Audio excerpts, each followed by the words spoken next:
Hey everyone, Brian Drake from the Fantasy Football Hustle here. And I know we all get excited for free agency and the dream scenarios that could unfold. More often than not, though, we're let down as marquee players stay put. This year, though, we have an abundance of talent at the wide receiver position that could be on the move. While everyone will point to Allen Robinson, Chris Godwin, and of course Devontae Adams, I wanted to highlight a few under the radar receivers who could not only impact their new NFL teams, but your fantasy football rosters in 2022. These players are guys who, without even knowing their landing spots, I'd throw a trade offer in my dynasty league. PFF has all of these players rated outside of their top 8 in available free agents at the wide receiver position this offseason. They're also screaming buys in best ball, and we'll highlight their ADPs as we go. Let's start with Cordarrelle Patterson. Is he a wide receiver? Is he a running back? Who knows? Either way, he's an offensive weapon who in 2021 set career highs in carries, touches, receiving yards, total yards. You get the picture. Patterson's going to be 31 this year and only made $1.3 million base salary with the Falcons last year. I'm sure someone will pony up for his services, but in Dynasty, what should you do with a 31-year-old running back? Essentially, last year, he was the Falcons' RB1 and wide receiver 2 for an extended period because of the lack of playmakers around him. That likely won't be the case somewhere else. This is a player I'd be looking to sell in most cases due to his age and track record. But I'm also thrifty and love a good deal. If someone's giving him away because they think last season was just a fluke, I'd be more than happy to be acquiring him on the cheap. And by cheap, I mean like a 4th-round rookie pick or a guy off my bench with no long-term value. His underdog ADP in best ball is running back 37. That's 108 overall. This is a guy who finished as PPR running back 7 last season. Will he have the same role? Probably not. But he'll be involved wherever he goes. This might actually help his cause. If you remember, Patterson fell off a cliff over the final month of last season. To me, we could still be too low on CPAT. Moving on, Christian Kirk has teased fantasy players for years. Now his contract in Arizona is up, and he could find himself as the 1B in a much less crowded passing offense. Only 26 years old, Kirk is in a prime spot to explode with his new team.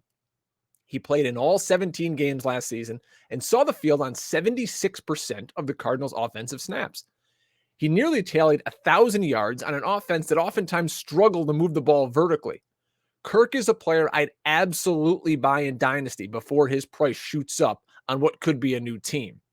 In best ball, Kirk is coming off the board on underdog at wide receiver 48 around pick 105. That's a 9th-round selection. His athletic profile and opportunity outside of Arizona should blow away that ADP. It's the perfect time to buy. Remember a few years ago when DJ Chark was seen as the Jaguars' top wideout and people in Dynasty were clamoring for him? Well, that's over. But savvy players should swoop in and lowball the current Chark owner for his services. Chark was injured in week 4 and missed the rest of the season. That out of sight, out of mind mentality can kind of help you get a bargain on a young elite weapon. Still, only 25 and listed at 6'4". This kid is a big play waiting to happen. Imagine him landing with a big arm quarterback who can utilize that 4.3 speed. If he can stay healthy, we could easily see a return to the 1,000-yard, 8-touchdown Pro Bowl season of 2019.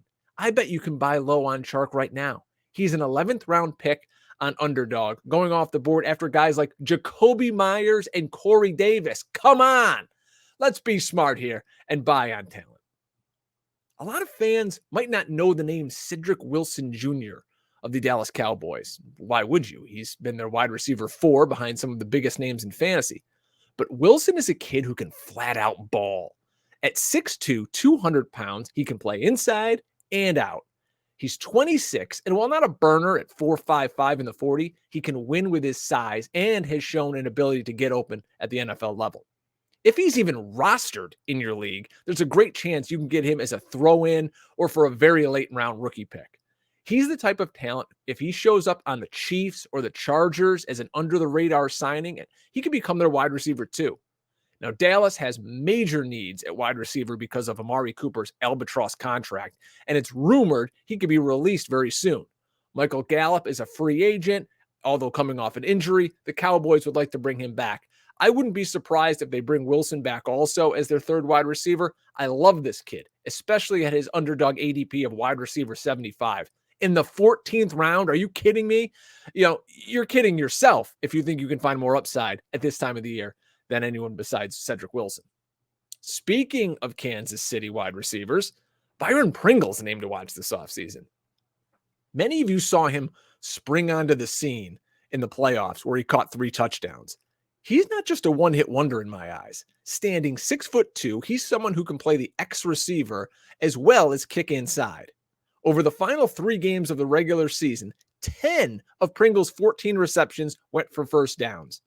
If he finds a way out of Kansas City, don't be surprised if he becomes a valuable piece for an offense as a solid second option. Off the top of my head, I can see him fitting into the Saints or Colts offenses perfectly. Kick the tires on Pringle, because once you pop, you get the joke. He's a 16th round pick on Underdog. He's free. When you're done watching this video, go do a draft, select him. Thank me later. Finally, let's talk about New York Jets impending free agent Braxton Berrios. Here's another wideout coming off the board in round 16 or later in a lot of best ball drafts. The diminutive slot wideout took the DFS world by storm as he became the Jets' best offensive weapon to close the season. His 4 touchdowns in weeks 14 through 16 helped many of us win daily fantasy cash. Now he's set to hit the open market, and I think he'll find a home as a starting slot receiver and kick returner.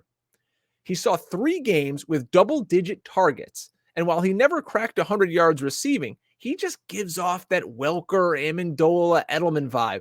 Heck, why not go back to the Patriots who drafted you in the first place? He's certainly a buy low candidate while your league mates are asleep at the wheel.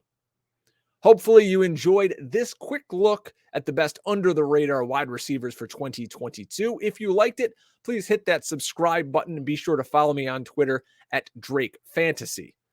Read my work over at fightingchancefantasy.com and be sure to subscribe to the Fantasy Football Hustle podcast.